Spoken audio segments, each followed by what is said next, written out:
Oh, hi, and welcome to another episode of LP and Laundry. First time? Here's how it works. I play one side of an unusual record we talked about a little bit before. From time to time, some wacky commentary appears along the bottom of the screen, and over the course of it, I'll fold some laundry. It's not really about the laundry, but I have been told that it is oddly compelling.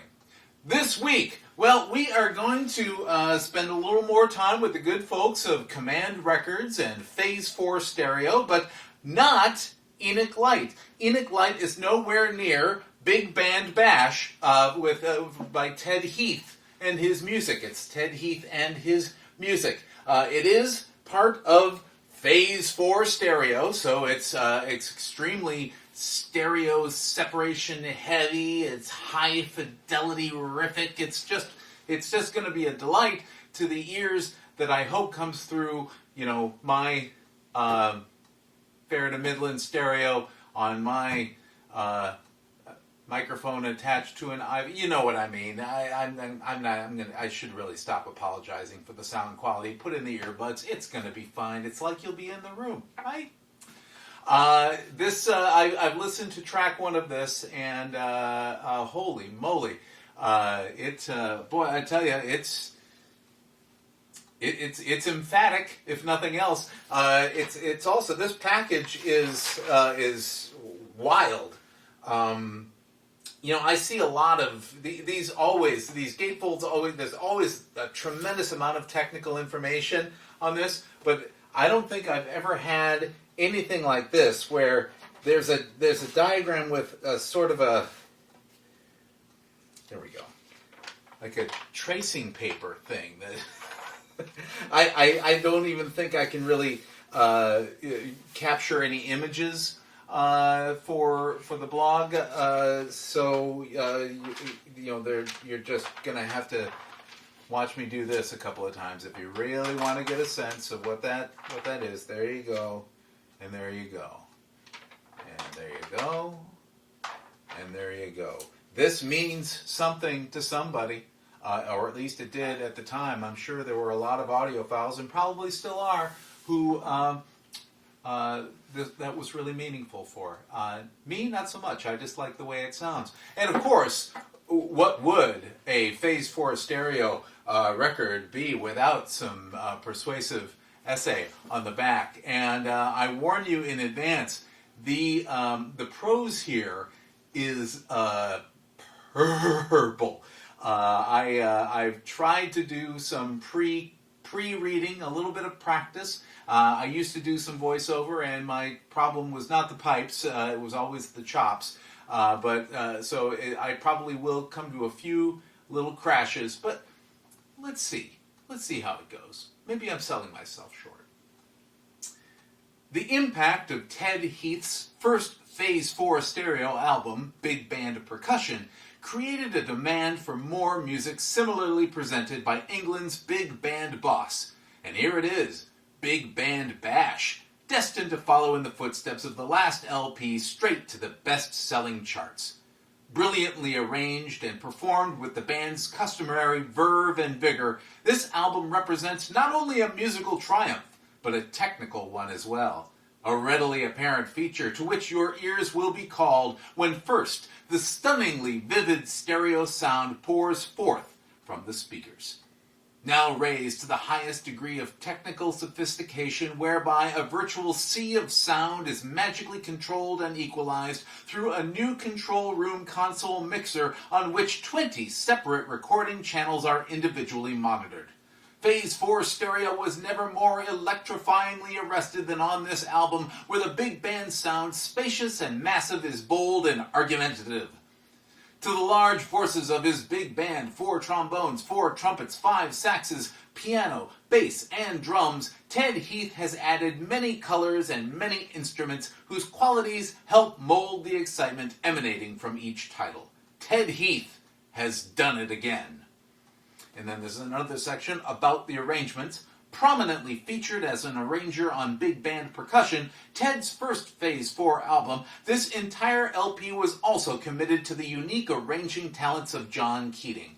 He has striven imaginatively and successfully to marry the big band sound and concept to the requirements of Phase 4 stereo, which needs a special accommodation. The LP is spiced with several moods and many colors, but consistently there is the kind of writing for which big bands were made. Hindustan, Cherokee, and Out of Nowhere, to single out a few, are masterfully arranged by Keating.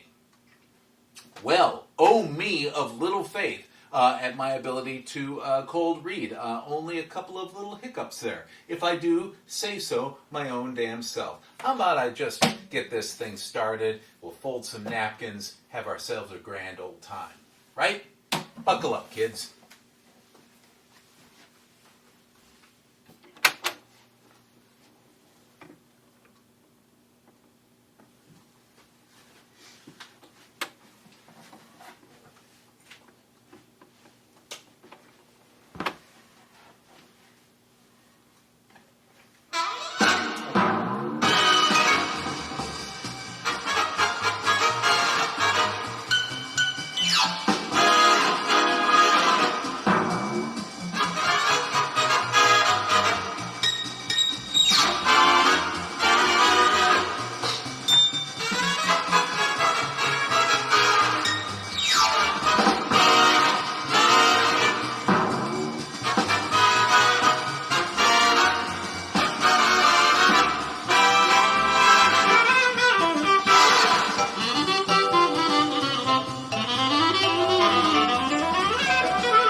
My goodness. Next up, a tisket, a tasket.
Next up, I Don't Know Why.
Next up, Cappuccina.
And last up, Hernando's Hideaway.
No end stinger there, just the timpani going. Boom.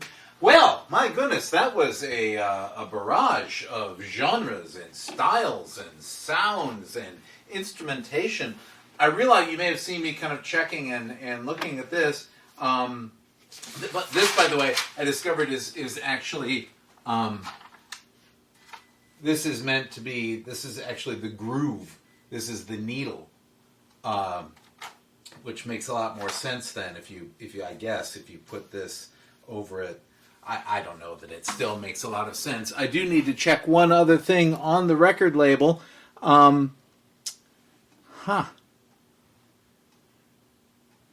know, I referred to this as a Command Records recording, but I'm not seeing Command Records on it, so perhaps I spoke rashly. Maybe I'm confusing my record labels. That's entirely possible. There's a bunch of this stuff that gets churned through. Either way, it is Phase 4 stereo, that much I know. And there's other stuff in their repertoire that does look familiar, such as, I think, Persuasive Percussion, perhaps, is in here. I don't know. Why am I wasting your time with that? Thank you for joining me, as always. If you enjoyed this, make sure you like, share, subscribe, and so forth. If you'd like to see an archive of all previously uploaded episodes to YouTube, previously uploaded to YouTube episodes, all previous episodes that have with the thing. Yeah, you know what I mean, including images of the front and back covers and sometimes the insides. I'm not making any promises on this one. You can go to mattfugate.blogspot.com. Once again, that is mattfugate, that's me, .blogspot.com. You can also join me on Facebook at facebook.com/lplaundry. No and or ampersand in there, just facebook.com/lplaundry. Well, that just about does it for me. Thanks as always for joining me. And just one thing also, remember, match up the record you're playing with your shirt whenever possible. We'll see you next time.